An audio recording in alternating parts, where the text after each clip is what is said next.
नमस्कार. शाळेला सुट्ट्या लागल्यात. आता सुट्ट्या लागल्यात म्हटल्यानंतर मला असं वाटलं, आमच्या लहानपणी बालभारतीमध्ये जे धडे होते ते एक दोन धडे लहान मुलांना वाचून दाखवावे. त्यांनी बच्चे कंपनी पण खुश आणि त्यांनाही कळेल आपले आजी आजोबा कोणते छान छान धडे वाचून मोठे झाले. बघा हां, पहिला धडा आहे ना, तो चांदोबाचा अंगरखा. हा धडा की नाही आम्हाला दुसरीत असताना होता. ऐका हां. रात्रीची वेळ होती.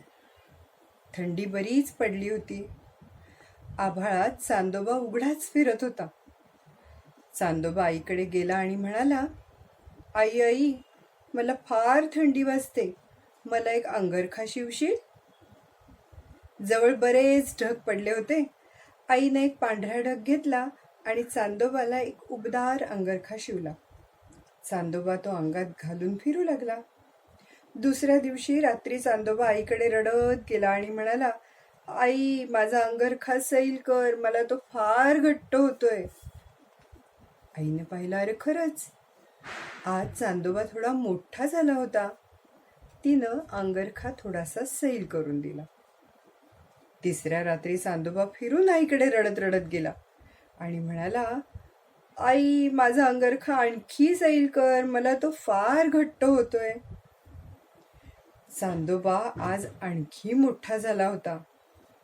आईनं अंगरखा आणखी सैल केला. असे 15 दिवस झाले. रोज रात्री चांदोबा मोठा होई आणि रोज आईला अंगरखा सैल करावा लागे.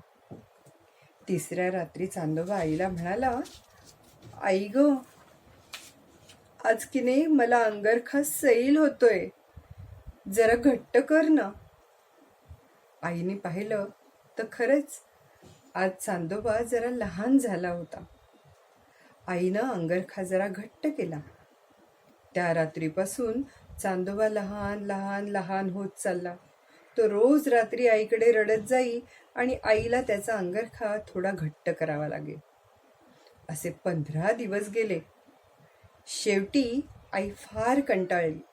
तिनं चांदोबाचा अंगरखाच काढून टाकला. तेव्हापासून बरं का मंडळी, चांदोबा आपला आभाळात उघडाच फिरत असतो. आता हा दुसरा धडा आम्ही शाळेत शिकलेला, म्हणजे गोष्ट आहे चंद्राचीच, चांदोबाचीच.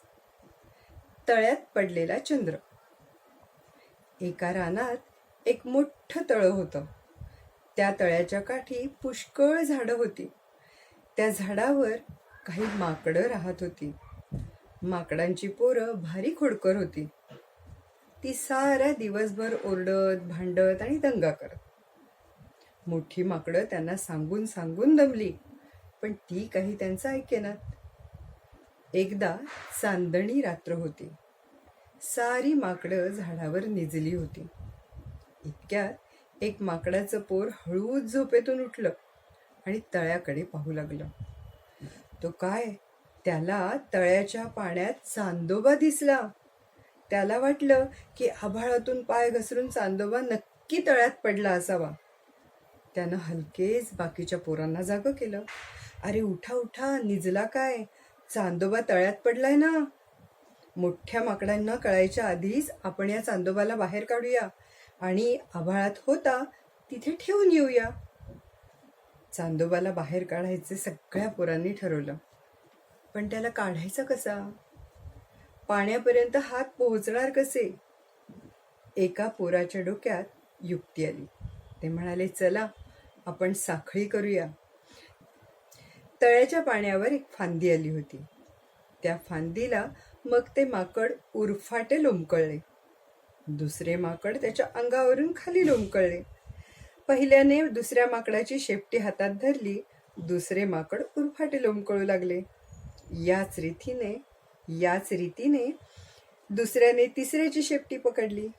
अशा रीतीने एकमेकांच्या शेपट्या धरून तळ्याच्या पाण्यापर्यंत साऱ्या माकडाच्या पोरांनी आपली साखळी तयार केली.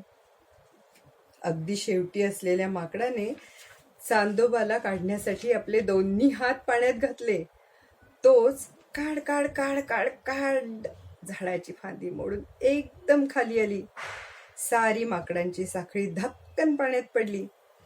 माकडांची पोरे भिजून इतक्या मोठ्याने किंचाळली की मोठी माकडे एकदम जागी झाली. त्यांनी धाड धाड उड्या मारून साऱ्या पोरांना कसं बसं बाहेर काढलं. नाकातोंडात पाणी गेल्यामुळे माकडांची पोरं घाबरून थरथर कापत होती. दुसऱ्या दिवशी मोठ्या माकडांना जेव्हा सारी गोष्ट समजली तेव्हा ती पोट धरधरून हसली. लहान माकडं अशी लाजली की विचारू नका. नमस्कार रसिक हो, नमस्कार. माझी पत्नी उमा विसुभाऊ बापट. तिला आदिवासी आश्रमशाळेत आम्ही फिरत होतो ना, त्यावेळेला उमा मावशी म्हणायची लहान लहान मुलं.